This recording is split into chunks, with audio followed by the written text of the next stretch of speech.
Terror ta'sirida parokanda bo'lgan oila. Ijtimoiy tarmoqlar bugun har birimizning hayotimizning ajralmas qismiga aylanib, og'rimizni yengil, uzoqimizni yaqin qilmoqda. Ammo ayrim kimsalar undan o'zlarining g'arazli maqsadlari yo'lida ham foydalanishmoqda. Xususan bugun yangi jinoyat turi bo'lgan kiber jinoyatchilik, ayniqsa kiber firibgarlikdan ko'pchilik ishonuvchan fuqarolar jabr ko'ryapti. Eng xavflisi, xalqaro terroristik tashkilotlar vakillari ham ijtimoiy tarmoqlar orqali turli bahonalar bilan G'azodagi mazlumlarga yordam berishni ro'kach qilib yoki soxta xayriya aksiyalarni tashkil etish yo'li bilan o'z faoliyatlarini moliyalashtirish maqsadida pul yig'ayotganliklari achchiq haqiqat. Achinarlisi, yetarli dunyoqarashga ega bo'lmagan, diniy savodxonligi hamin qadar bo'lgan oqni qoradan ajrata olmaydigan yoshlarimiz ularning tuzog'iga tushib, o'z atrofdagilarni, hatto yaqin qarindoshlarini ham jinoyat ko'chasiga olib kirishmoqda. Buxoro shahrida yashovchi 1999-yilda tug'ilgan shaxs yot g'oyalar ta'sirida 2019-yilda Suriya davlatidagi Tavhid va jihod katibasi xalqaro terroristik tashkiloti safiga borib qo'shiladi. U jangarilar safida faoliyat olib borish bilan birga ijtimoiy tarmoqlar orqali turli bahonalar bilan boshqalardan pul yig'ib, terroristik tashkilotning moliyaviy ta'minotini yaxshilashga ko'maklashadi. 2021-2025-yillar davomida mazkur shaxs internet tarmog'i orqali o'zbekistonlik fuqarolar bilan muloqotga kirishib, ularni kriptovalyuta ko'rinishida pul mablag'lari yuborishga da'vat qiladi va natijada katta miqdorda pul yig'ishga muvaffaq bo'ladi.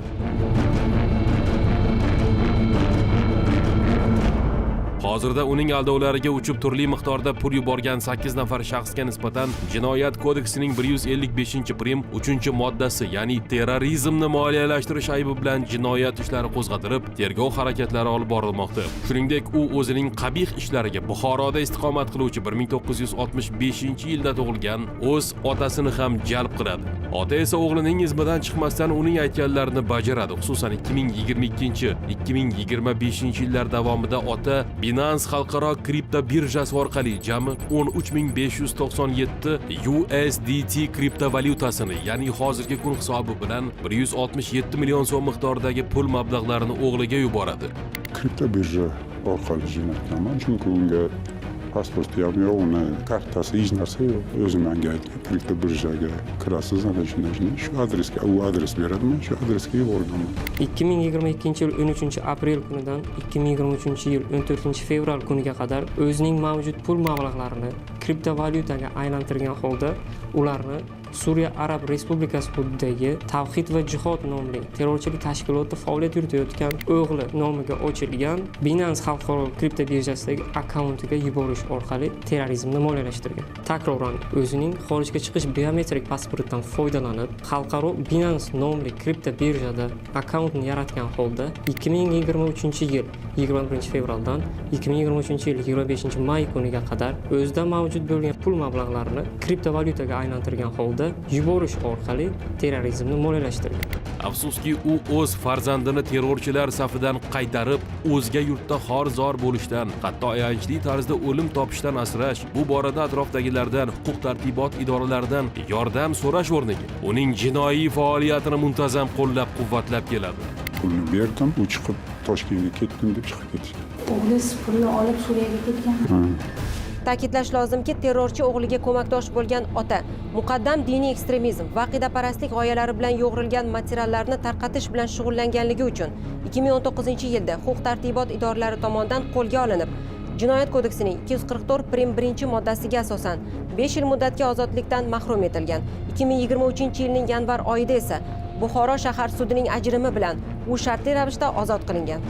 Telefon orqali internetlarga kirib, xatochilikka yo'l qo'yib, adashib ketganman. Haqiqatan men tan olaman. Ularni ko'rib boshida men ularni haq deb o'ylab, noto'g'ri yo'lga kirib ketganman. Lekin u davlat tomonidan o'ziga nisbatan ko'rsatilgan insonparvarlikning qadriga yetmasdan, bildirilgan ishonchni suiiste'mol qilgan holda Suriyadagi jangarilar safida bo'lgan o'g'liga muntazam pul yuborib, terrorchilar faoliyatini moliyalashtirib kelgan. 2022-yil, 2025-yil davomida men Rossiyada ishlaganman. O'sha yerdan pul jo'natib turganman. Bu jinoyat bu. Bu yerda o'g'lim turgan joyda jang bo'lyapti, terroristlar bor. Men pul jo'natganman. agar sarflayotgan pulingizni beva, bechora faqirlarga, insonlarga foyda, manfaat uchun bo'ladigan bo'lsa, bilingki pulingiz halol. Agar o'sha sarflaydigan pulingiz yovuzlikka, buzg'unchilikka, isyonga, fitna fasodga, mana shunday xunrezliklarga sarflanadigan bo'lsa, u harom ustiga harom bo'ladi. Davlat xavfsizlik xizmati xodimlari tomonidan olib borilgan tezkor qidiruv tadbirlari natijasida 1965-yilda tug'ilgan fuqaroning harakatlariga chek qo'yilib, jinoyat ishi qo'zg'atildi.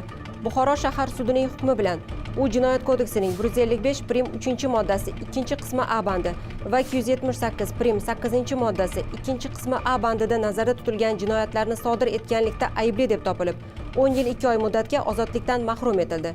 Uning o'g'li esa Jinoyat kodeksining 244 prim 1, 244 prim 2, 155 prim 2, 155 prim 3-moddalarida nazarda tutilgan jinoyatlarni sodir etganligi uchun unga nisbatan qidiruv e'lon qilindi.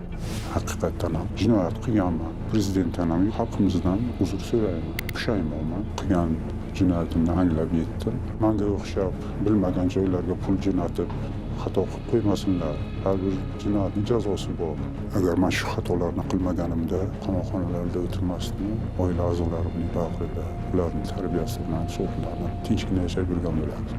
Oiladagi nosog'lom muhit izlanib, harakat qilib, hayotda o'z o'rnini topmaslik oqibatida endilikda ota umrining bir qismini qamoqxonada o'tkazsa, noqobil o'g'il terrorchi jangarilar safida xoruzor bo'lib, sarson sargardon bo'lishi tayin.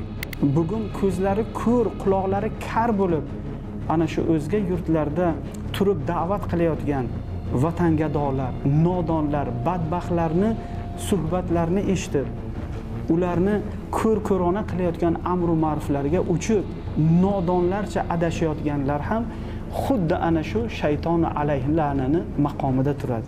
Hurmatli ota-onalar, farzandlaringiz tarbiyasiga e'tiborli bo'lib, ularni jamiyatga foydasi tegadigan, vatan koriga yaraydigan shaxslar qilib voyaga yetkazing. Ayni shu bilan bir qatorda qonun oldida barcha birdek javobgarligini unutmang. Zero har qanday jinoyatga jazo muqarrar.